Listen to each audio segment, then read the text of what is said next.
Agora, nós estamos na Semana da Mulher e hoje nós temos aqui uma entrevista para falar sobre as fases da vida, né? A saúde da mulher nas diversas fases da vida. Quem vai conversar conosco é a doutora Annelise. Seja muito bem-vinda, tudo bem? Muito obrigada, Jéssica. Bom dia, bom dia, irmão. Agradeço o bem-vinda. convite para estar aqui mais uma vez, conversando um pouquinho sobre a mulher, né? Verdade, semana especial.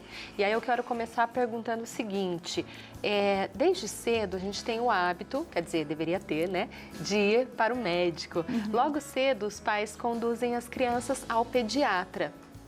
Isso vai refletir na vida adulta, sobretudo na saúde da mulher?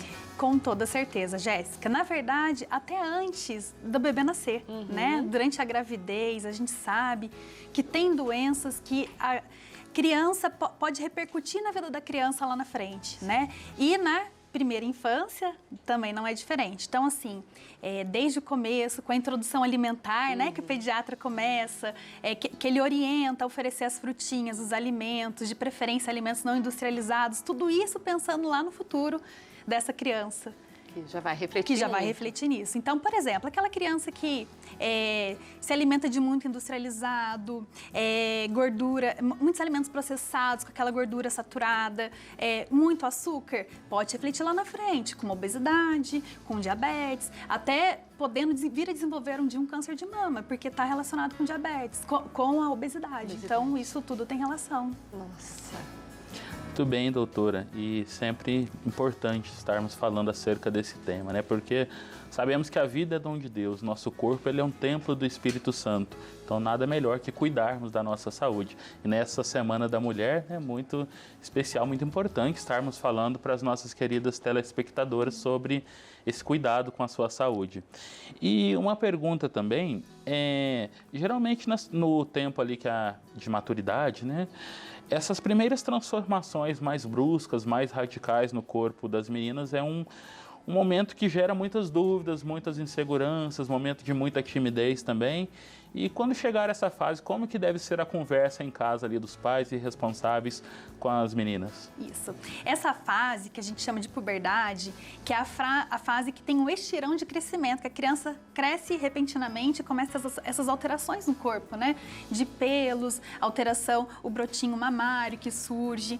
Então, assim, essa conversa em casa, né? Eu sempre oriento os pais a terem a ajuda do ginecologista, do pediatra, para estar orientando a criança também. E em casa, sim, ter uma conversa aberta, explicar para a criança que aquilo é normal, que vai acontecer, os cuidados que ela deve ter. Aí já começa desde a primeira infância, aquele cuidado com a higiene.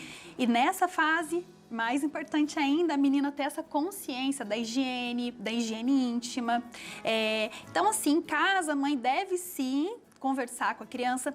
A primeira menstruação, poxa, é uma coisa que para as mães é um acontecimento na vida da menina mesmo. Então, ter essa conversa desde cedo, explicar que é normal, porque a menina tem meninas que, assim, elas têm pavor de menstruação, porque é um sangue, né? Então, olha, aquilo fica com muito medo. Então, assim, ter essa conversa é muito importante. E eu acho que sempre com a ajuda de um médico profissional, para estar orientando a criança, né? E para dar mais segurança para a mãe, para os pais, né, para tocar nesse assunto tão delicado. É verdade, a gente tem até alguns cards aqui para falar sobre as fases da vida, né? Foi a infância, então olha lá, irmão, o senhor consegue ler pra gente? O primeiro card ali sobre a infância, ele nos dá alguns pontos ali, né? Fique atento ao calendário vacinal e também sobre as consultas com o pediatra. Olha, é verdade, viu? Eu tô com um bebezinho pequeno lá, 7 meses, e a gente realmente tem que cumprir todos os passos certinho, até para ter essa segurança, como você disse, né, doutora? Agora, e na adolescência, nós temos outra orientação? Será que tem aí?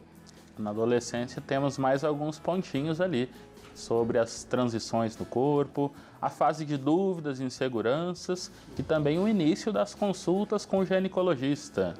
Olha, muito importante também, a gente acabou de orientar, vale muito a pena fazer e assim, todo mundo tem medo, né? Por exemplo, a menina, né, tá ali na juventude, adolescência, sente aquele medo, porque, será que eu vou ter que fazer algum exame? Não tem que ter medo. Não tem que ter medo, tá? Bom, com qual idade é importante a menina passar no ginecologista? Algumas mães me perguntam. Primeiro, quando tem alguma dúvida por parte da mãe. Às vezes até um bebê até uma criança, por algum motivo, pode ser necessário passar, né? Passa com o pediatra acaba orientando o ginecologista. E nas meninas, nessa fase assim da adolescência, a partir dos 10 anos é interessante para a gente ter essa conversa, né? Essa primeira conversa para orientar sobre a primeira menstruação, sobre as mudanças no corpo, para a gente checar o calendário vacinal. Foi muito importante que você falou, Jéssica, porque assim, dos 9 aos 14 anos, a gente tem uma vacina muito importante, que é a vacina do HPV, que é uma vacina que protege contra o câncer do colo do útero. Então, é de extrema importância a gente estar atento a essas, né, a essas situações.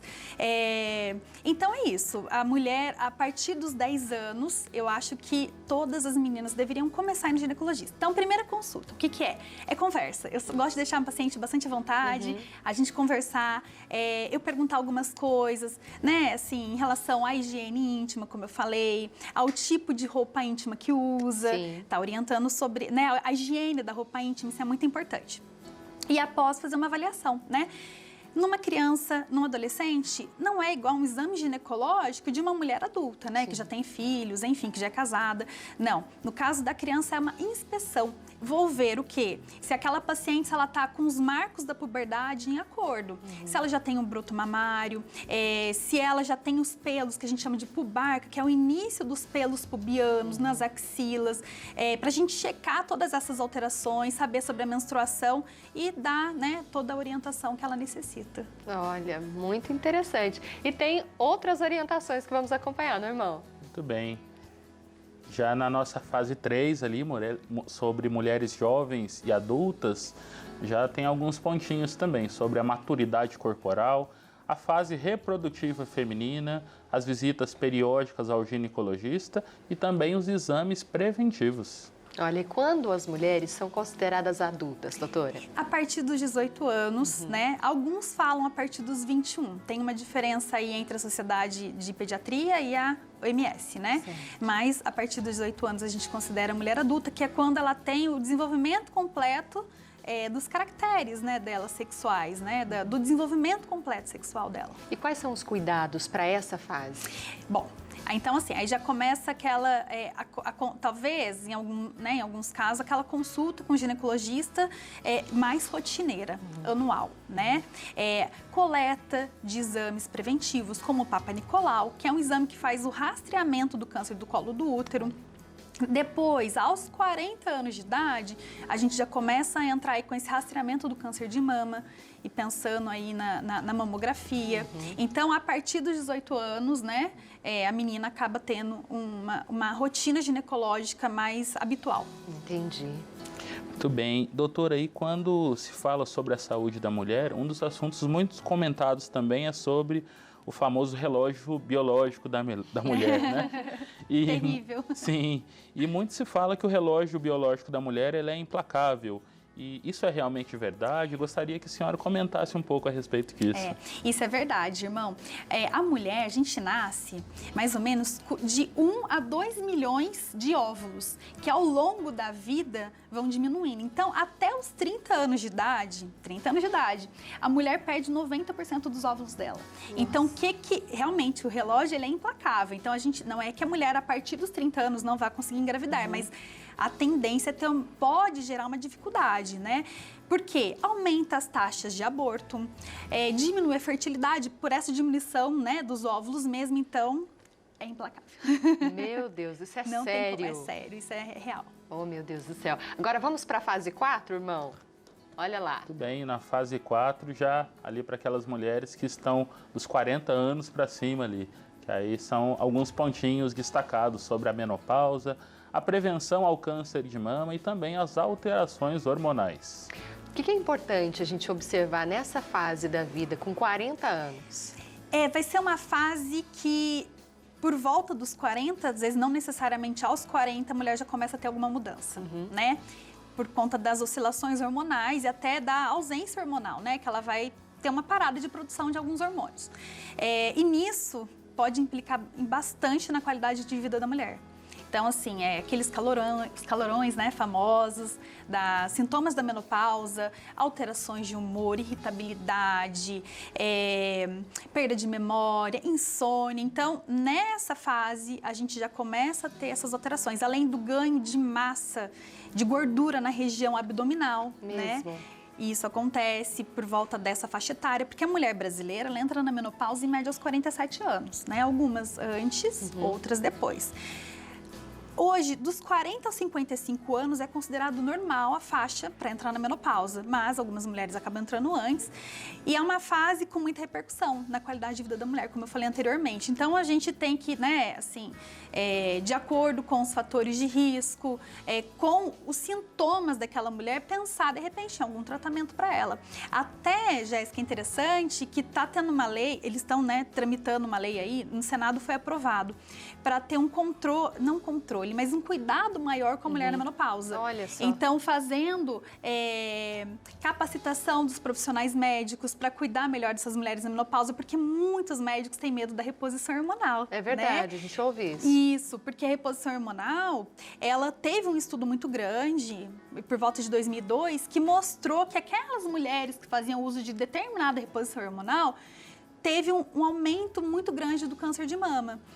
Então, tem-se um medo muito grande em relação ao câncer de mama, mas a gente tem que ver a mulher como um todo, né? Porque ao mesmo tempo que a reposição hormonal, ela previne, ela aumenta um risco, não quer dizer que aquela mulher vai ter de um câncer de mama, ela também diminui o risco de um câncer de cólon, de intestino. Então, assim, a gente tem sim, vamos dizer, uma fase da vida que tem tanta coisa para a gente conversar com essa mulher, tanta investigação para a gente fazer, tanto rastreamento de doenças.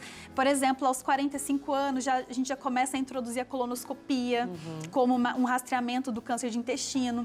Então, assim, é uma faixa etária que eu particularmente gosto bastante. Olha só. Porque é onde o ginecologista pode trazer bastante alívio e bastante conforto para essas pacientes. Que importante, né? E tem mais aqui orientações, vamos acompanhar, irmão.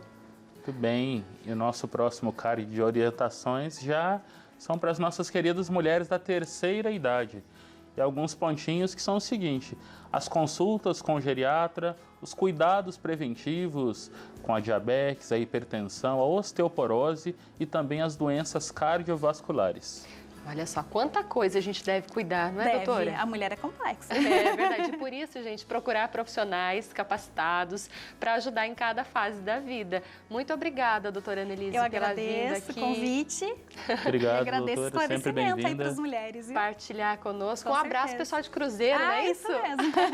Cruzeiro Guaratinguetá, onde ela de fato atende. Os contatos da doutora estão na tela. E se você precisar de qualquer ajuda, não é? Se quiser passar por uma consulta com ela, por favor, entre em contato e ela vai ajudar, olha, em toda a fase da vida, a você viver cada vez melhor, não é? Isso mesmo, obrigada. Bem, obrigado, sempre bem-vinda, doutora. Verdade, volte sempre.